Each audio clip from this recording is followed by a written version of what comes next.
দেশাল গরু, একটা লাল একটা পারহা কিনে নিয়ে যাওয়ার পরে বানেশ্বর তালতলা থেকে আমার ধরে নিয়ে আইছে গরু গত রবিবার।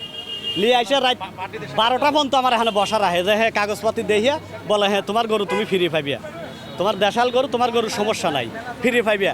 রাত 12টার পরে বলে যে কাল সকালে আইসো, 10টার সময় স্যার কথা বলবি। 10টার সময় আসি আমার আর গেটের ভিতরে ঢুকতে দেয় না, বলে যে হবে না স্যার দেখা করবি না, স্যার কথা বলবি না, এইরকম করে।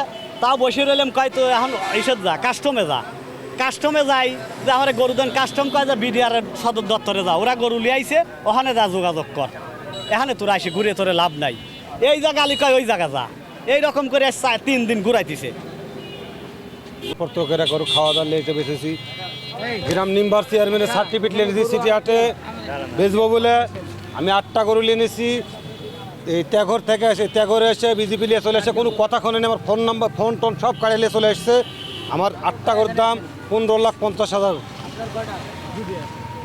কোনো কথা বলছে না, গরু নিয়ে খারাপ হয়ে চলে আসছে, ফোন কাড়িলে বলছে ধরে কথাই বলতেছে না, স্যার কথা শোনেন কিছু বলি, এরকম কোনো কথা আলামত আর কিচ্ছু নাই, খরা করে গরু নিয়ে চলে যাচ্ছে, কিছু বললে মারতে আছে। এটা কেমন সামনে কুরবানি আমরা গরু নিয়েছি, আমরা বেচবো না? আমরা তো গ্রামের নিম্বার চেয়ারম্যান সার্টিফিকেট এনেছি, আমাদের গ্রামের হাটে তো ছাড়ও আছে। মোহাম্মদ সাবিকুল ইসলাম, আমি সিটি হাটের একজন টার্মিনাল ব্যাপারী। আমি গ্রাম থেকে গরু কিনে সিটি হাটে নিয়ে এসে বিক্রি করি পর্যায়ক্রমে। সেই মোতাবেক আজকেও আমি গ্রাম থেকে 6টা গরু কিনছি, কৃষকের পালা।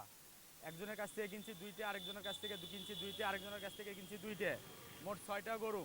6টা গরু সিটি হাটে ঢুকাবো। এরই আগে আমাদের এখানে একটা বায়া বাজার আছে, বাজারের এই জায়গায় আমার লসিমন গাড়ি ব্যারিকেড দিয়ে বিজিবির লোক এই গরু ইন্ডিয়ান বলে আমাকে ধস্তাধস্তি করে আমাকে মাইরে আমার থেকে ফোন টোন ছিনতাই করে নিয়ে সহ আমাকে জোর জবরদস্তি গাড়ির উপরে তুলে নিয়ে আমার 6টা গরু তারা আটক দিয়েছে।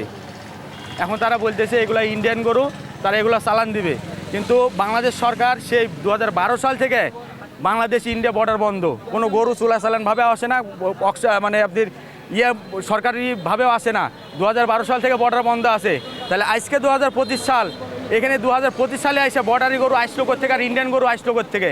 এগুলা গৃহস্থের পালা গরু, কারো 2টে, কারো 1টা, কারো 3টে এরকমভাবে পালা গরু। তারা বর্ডারি গরু বলে জোর জবস্তি করে দিনের বেলাতে প্রায় বেলা মনে সকাল 9:30 8টার সময় আমার থেকে ছিনতাই করে নিয়ে চলে এসছে। আমার গরু আটকালছে, আপনারা আসেন মালিক পক্ষ, আমরা নিয়ে আসছি সরাসরি আসছে এখানে। তো তাদের অপরাধ কোথায়? তারা তো আমাদের কাছে কিনেছে, তারা প্রত্যয়নপত্র দিয়েছে, চেয়ারম্যানের পত্রের মধ্যে দিয়েছে, কাগজ আছে। তাহলে ওদের কি অপরাধ? ওরা কী করে খাবে? ওরা তো মনে করে কান্দাকাটি করছে যে আপনারা আসেন, আপনার কাছ থেকে গরু কিনেছি। আমরা মনে করেন আমরা অসুস্থ, আমি মেডিকেল ছিলাম, আমি ওখান থেকে চলে এসেছি। এবার গরিব মানুষ মরে যাবে এই অবস্থাতে। আমার কাছে গরু কিনেছে 2টা, 4 লক্ষ টাকা দাম। আমার পালা গরু। আমার 4টা গরু এই হাট থেকে কিনে নিয়ে গেছি, এদিন 8.5 টাকা কিনে গেছি।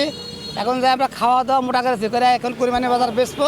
রাস্তা থেকে আমার থেকে মারে পিঠে মোবাইলটা কাটলে গরু কাটলে চলে এলো। আমার গরু 4টা, আমার কাছে আরো একজনের 4টা আসলে 8টা।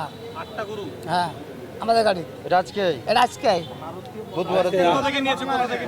নিয়েছে আপনার তেখর, দুয়ারের ওপর তেখর, এটা পাওয়া থানা আমাদের।